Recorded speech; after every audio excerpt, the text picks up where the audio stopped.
Hello guys, అందరు ఎలా ఉన్నారు? ఈరోజు తినడానికి ఏమీ లేవని చెప్పేసి ఒక స్వీట్ ఐటెం చేస్తున్నాము. అది మైసూర్ పాకు. ఇంట్లో ఉన్న వస్తువులతోటే చేయాలనిపించింది. అయితే నేను ఒక కప్పు శనగపిండి తీసుకున్నాను. శనగపిండి తీసుకొని జల్లెడ పెట్టాను ఉండలు లేకుండా.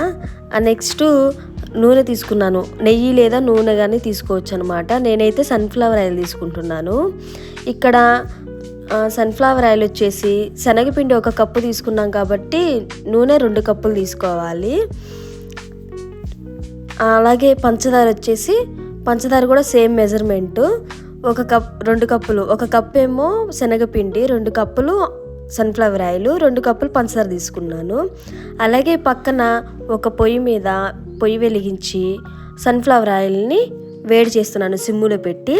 అండ్ ఇంకొక పొయ్యి మీద మనము పంచదార కొలతలు తీసుకున్నాము కదా, 2 కప్పులు, 1 కప్పు వాటర్ పోసుకొని స్టవ్ వెలిగించి దాన్ని కూడా మనం పాకం వచ్చే వరకు తిప్పుతూ ఉండాలి.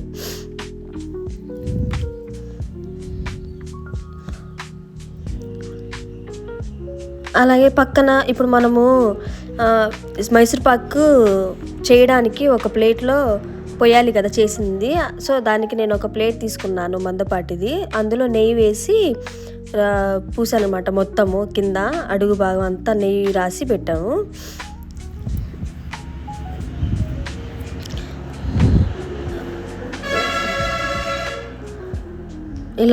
ఇలా నురుగుగా వస్తుంది పంచదార పాకం.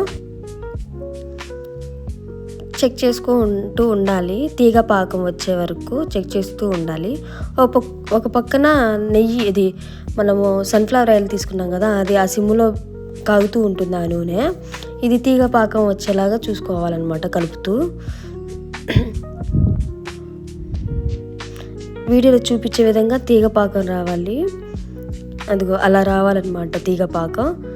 సో వచ్చిన తర్వాత చిన్నగా ఉండలు లేకుండా శనగపిండి వేసి కలుపుకుంటూ ఉండాలి. నీట్గా ఉండలు లేకుండా కలుపుతూ ఉండాలి. అంటే పొయ్యి మీదే ఉండాలి. పొయ్యి మీద ఉంచుకొని మనం ఉండలు లేకుండా నీట్గా కలుపుతూ ఉండాలి.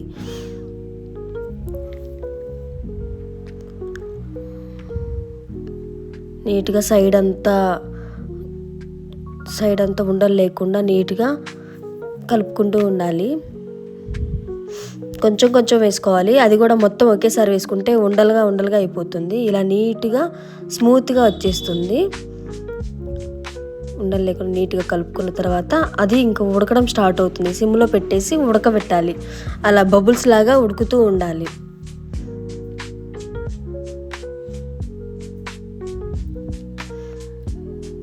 కొంచెం కొంచెం ఉడుకుతూ ఉంది. కలుపుతూ ఉంటే అదిగో ఉడకడం స్టార్ట్ అయింది. శనగపిండి మొత్తం బాగా ఉడుకుతుంది. కలుపుకుంటూ ఉండాలి అలా నీట్గా.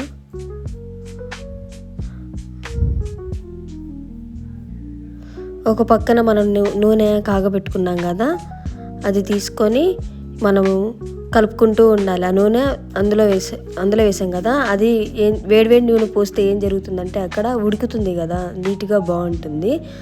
సో అలా కలుపుతూ ఉండాలి ఉండలు లేకుండా.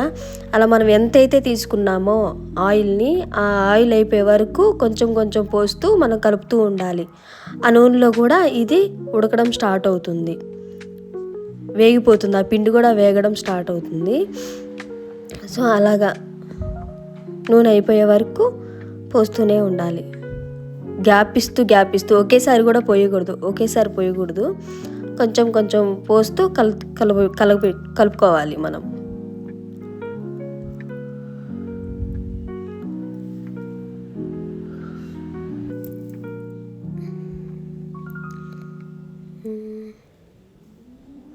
చూడండి ఎంత బాగా అయిపోతుందో.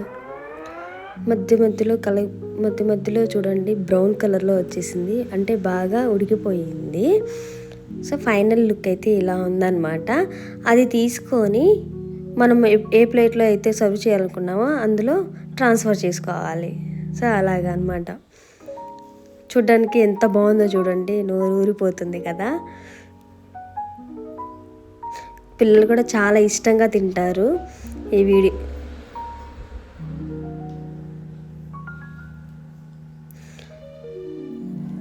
ఆ ఉడకడం అనేది ఆయిల్ ఇంకా ఉడుకుతూనే ఉంది మనం ప్లేట్లో సర్వ్ చేసిన తర్వాత కూడా.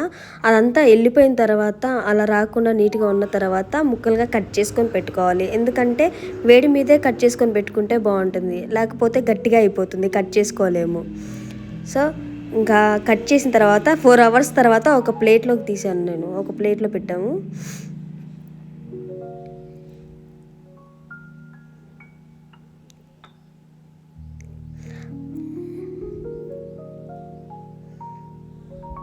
సో చూడండి ఎంత బాగుందో.